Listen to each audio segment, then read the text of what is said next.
नमस्कार,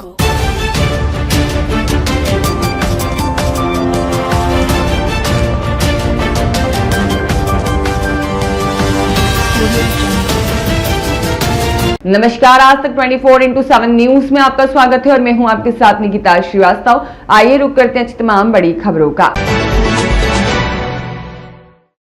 मध्य प्रदेश के अलावा छत्तीसगढ़ और महाराष्ट्र राज्य के सैकड़ों निवेशकों को कम समय में रकम दोगुनी करके देने का लालच देकर अरबों रुपए डकारने वाले जिले के बहुचर्चित डबल मनी मामले का मास्टरमाइंड सोमेंद्र ककराव ने अपने 7 साथियों के साथ आखिरकार पुलिस के हत्थे चढ़ ही गया। पुलिस से बचने के लिए सोमेंद्र और उसके साथी लगातार ठिकाने बदलते रहे। वहीं कुछ दिन पहले स्थानीय निवेशकों ने सोमेंद्र के घर पर होने की अफवाह के चलते उसके घर का घेराव कर तोड़फोड़ की कोशिश की थी, किंतु पुलिस बल की मौजूदगी के चलते सफल नहीं हो पाए। पुलिस की रडार से बचने के लिए कभी भी मोबाइल फोन का इस्तेमाल न करते हुए टेलीग्राम ऐप से अपने करीबी लोगों से संपर्क करता था। लेकिन कहते हैं ना कि कानून के हाथ लंबे होते हैं और आखिरकार लोगों के खून पसीने की कमाई के अलावा 2 नंबरी रकम वाले निवेशकों के 500 से 600 करोड़ रुपए डकारने वाले शातिर ठग पुलिस के हत्थे चढ़ ही गया। और ज्ञात हो कि बालाघाट जिले के लांजी तहसील के अंतर्गत बोलेगांव निवासी सोमेंद्र करायने और उसके एजेंटों ने एक गरीब मजदूर से लेकर कई धनी लोगों को चूना लगाया था। लोगों ने अपने घर, जमीन, जेवर आदि बेचकर सोमेंद्र पर विश्वास किया और ठगी का शिकार हुए। सोमेंद्र ने शुरू में बड़े ही शातिराना ढंग से कुछ लोगों को रकम कम समय में दोगुनी करने के लालच में चेक देकर विश्वास जीता। बालाघाट पुलिस ने साल 2022 में इस बड़े रैकेट का खुलासा करते हुए सोमेंद्र सहित अन्य एजेंटों को गिरफ्तार किया था। कुछ समय बाद न्यायालय से सशर्त जमानत मिलने के बाद सोमेंद्र और उसके करीबी साथी फरार हो गए थे। पुलिस ने सोमेंद्र सहित 8 आरोपियों को हरिद्वार से गिरफ्तार किया है, जहां से यह साधु के वेश में फरारी काट रहे थे, यह जानकारी मिली है।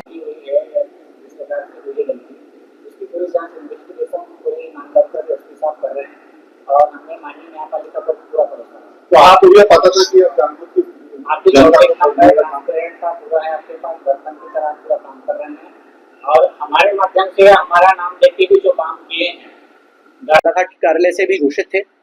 आज उसमें हम लोगों ने काफी समय से हमारी टीम लगातार गोपनीय तरीके से इसका सूचना संकलन का कार्य करना, इनके विभिन्न होने के ठिकानों पे दबिश देना, इनके संबंध में इनके अन्य रिश्तेदार, इनकी प्रॉपर्टी से रिलेटेड जो जानकारी है, यदि ये उसके बेचने का प्रयास कर रहे हैं तो उसकी तस्दीक करना, उन प्रॉपर्टी को बेचने के लिए कौन कौन विटनेसेस हैं, कौन गवाह हैं, कौन वकील हैं, कौन रजिस्ट्रार्स हैं, उन सभी के संबंध में तस्दीक करके लगातार पिछले 6 महीने से हमारी टीम काम कर रही थी। करीबन 1 महीने से ज़्यादा समय तक हरिद्वार में, नागपुर में और भोपाल में 3 जगहों पर हमारी टीम ने रहकर पहले सिविल में गोपनीय तरीके से इन सभी चीज़ों का तस्दीक किया, जिसमें कि एक हमें बड़ी लीड मिली कि एक पावर ऑफ अटॉर्नी इनके लांजी क्षेत्र की एक भूमि थी जो कि लक्ष्मीकांत मार्ग वहाँ लांजी में पड़ता है, उसके पास की एक जमीन थी जिसकी पावर ऑफ अटॉर्नी एक लांजी के व्यक्ति के नाम पे हो रही थी।